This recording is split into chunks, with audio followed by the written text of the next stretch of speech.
So most of the time we self-inflict pain. So even when somebody feels like they've done wrong in this life, even if they haven't even done wrong, if they just believe they've done wrong, they have this thing like, oh, I'm gonna punish myself. I've done wrong, so I'm gonna go punish myself.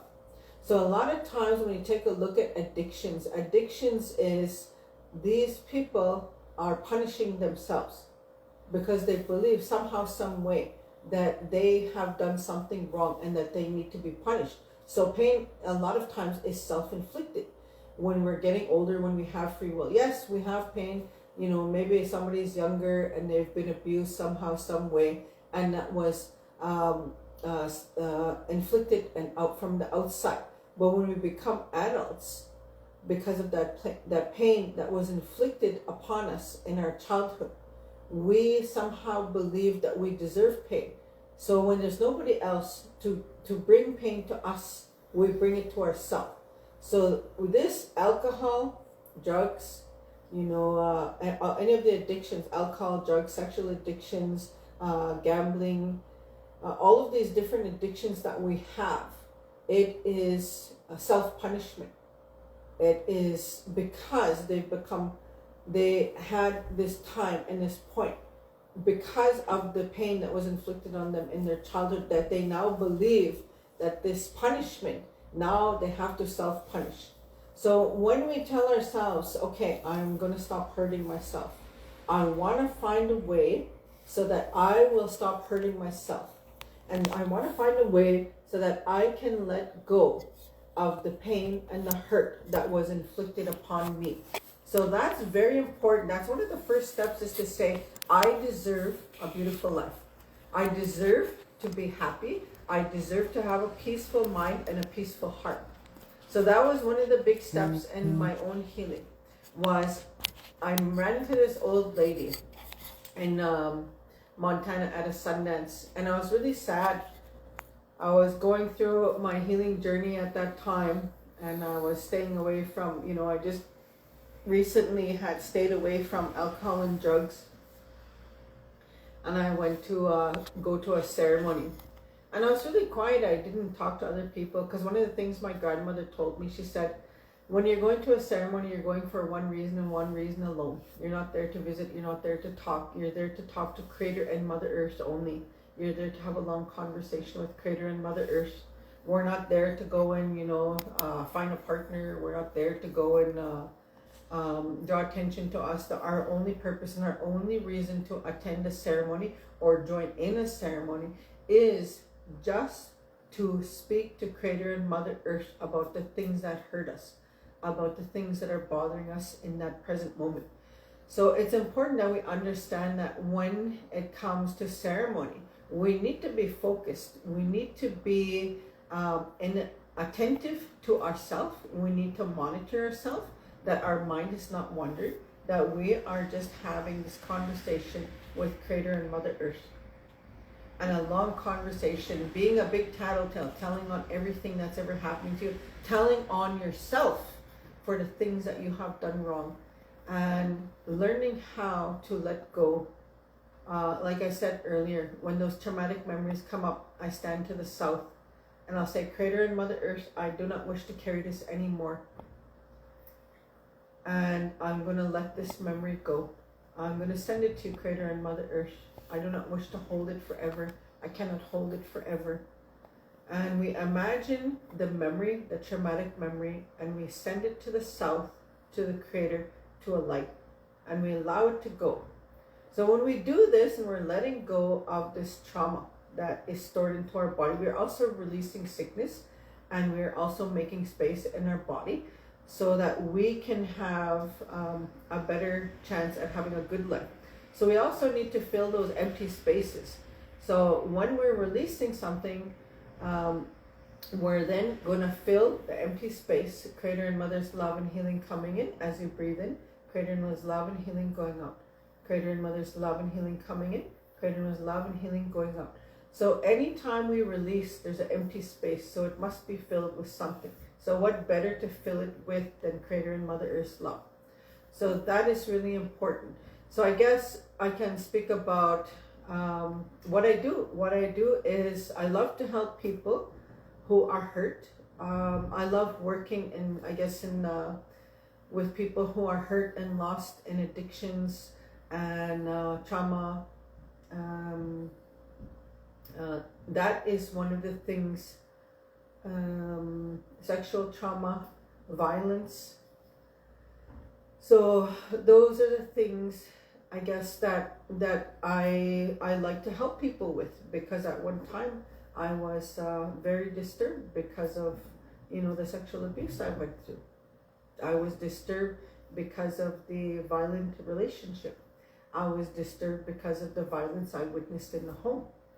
I was disturbed by many things, and the things that disturbed me, I didn't want to hold them forever. I had many beautiful things in my life. I know that I actually had, maybe, let's say on a scale of 1 to 10, there was probably, maybe there was 3 traumatic things and 7 beautiful things. So my life was actually more beautiful than it was traumatic.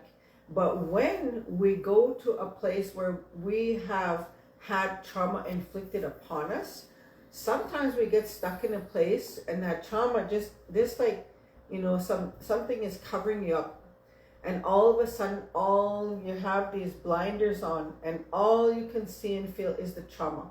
You have that fear, the anxiety, that trauma is just stuck, and just like you don't even remember anything beautiful that happened in your childhood, in your life. When you start to pull off these layers of these memories of this trauma and send them to the Creator, all of these traumatic memories, and you start letting them go, once those things, enough of them are let go, you will realize that you had many beautiful moments in your life also. But trauma blinds us from remembering, not just remembering, but understanding that our life was never out of balance. When somebody's in a state of trauma, they feel like everything is terrible. My life is terrible. I have an awful life. I have an awful story. But behind that awful story is also a beautiful story. So when I was working on releasing my own trauma, my own pain, and I started, those layers started to come, I couldn't believe I started to remember these beautiful things. So let's say we have a block, right? Things are blocked out. Maybe you had a traumatic memory in your childhood, or how many traumatic memories in your childhood. And these traumatic memories, they put you in a state of shock. So what happens when you're in a state of shock? So when we are in a state of shock, or we are stuck in a traumatic moment, and I always use this example when I'm working with parents. So when somebody goes back to that trauma and that state of shock to the body, those memories are in the body, they're stored and they come out. So a mother or a father, they can sit there and their beautiful little children are going around, and the child will come up and they'll even be tapping their mom,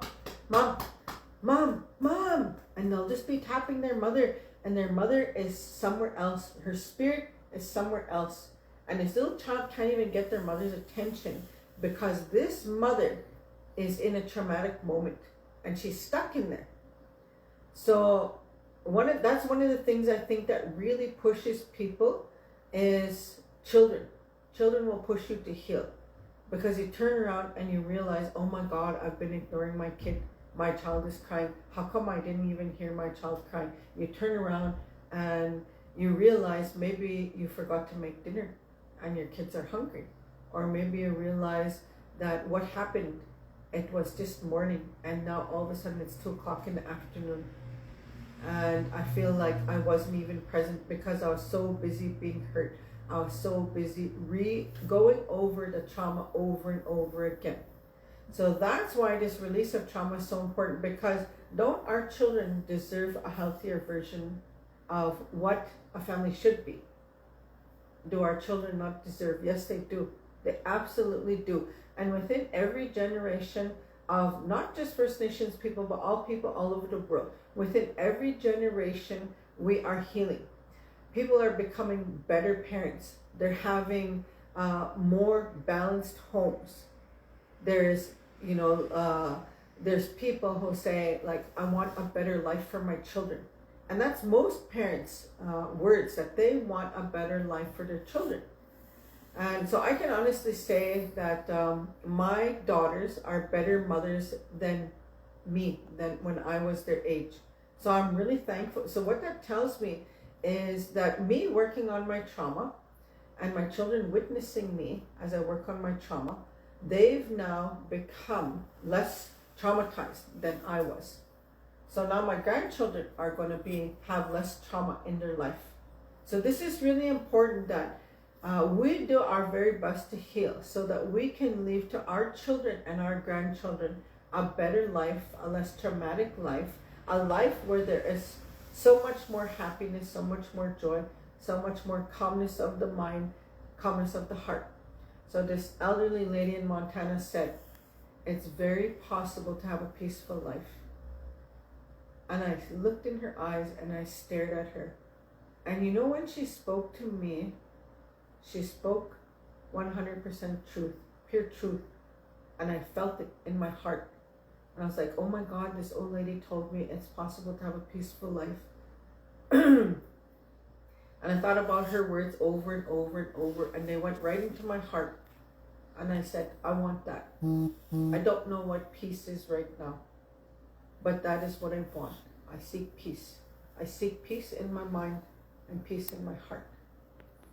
So these spiritual practices, when we're trying to be spiritually fit, so people go exercise their body to get physically fit and strong. They eat healthy. They go see maybe a counselor or therapist to be emotionally well.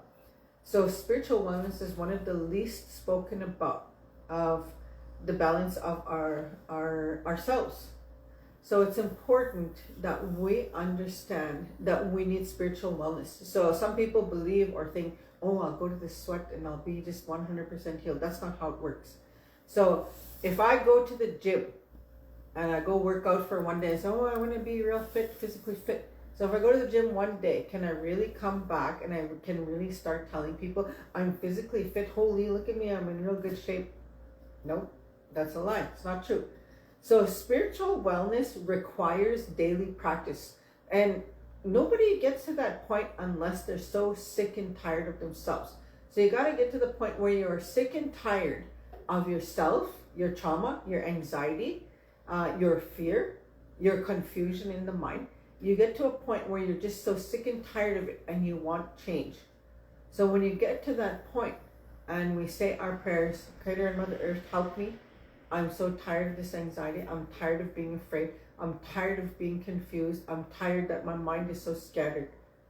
And I just want a peaceful mind and a peaceful heart. So that was me. That was some of the things that I said.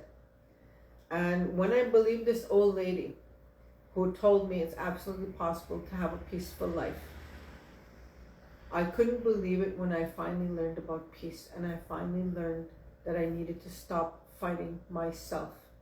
The fight wasn't out there, it was in here. And I was fighting myself and I was punishing myself. So one day I said, I will not punish myself anymore. I will not fight with myself anymore. I will just be. I do not wish to hurt others. I do not wish to harm others. I wish to bring peace. So I need to help myself first to understand what it means to have a peaceful mind and a peaceful heart. And when I understand what peace of the mind is and peace of the heart is, then I will go out. So in this time, I can honestly say that I've come to the understanding of what it means to have a peaceful heart and a peaceful mind, which doesn't mean that I don't have anger or I don't have frustration. That what it means is that it's less and less. So I might get angry or frustrated or be in an emotional state, but it never lasts. Maybe the longest it lasts is half an hour. Then I start smudging, I start praying, I take all of the disconnect from everybody's energy, and it's just me, Creator and Mother Earth, and I call my spirit back, and I help myself to balance myself. And I also do a gratitude list daily. So I smudge my home every single day, sometimes even twice a day. I say my prayers in the morning. I say my prayers before I go to bed. And I have beautiful, blissful sleep. I can go to sleep at night and I don't even hear a sound, and I wake up in the morning. So I'm really thankful for that, for somebody who came from a place of trauma and anxiety and mass confusion and just really hurt and a lot of pain from the things that happened to me in my childhood. From being that to being this, to understanding peace of the mind. And it's really beautiful to have a peaceful life. It's really beautiful. And I'm really thankful and I'm really grateful. And that is what I wish to share with the world, is how we can get to the point of having a peaceful mind and a peaceful heart. That is my gift to the world. High five. Thank you.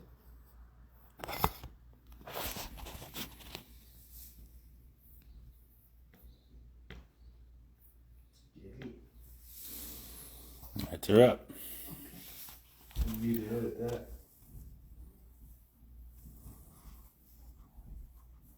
On the first take? On the first take.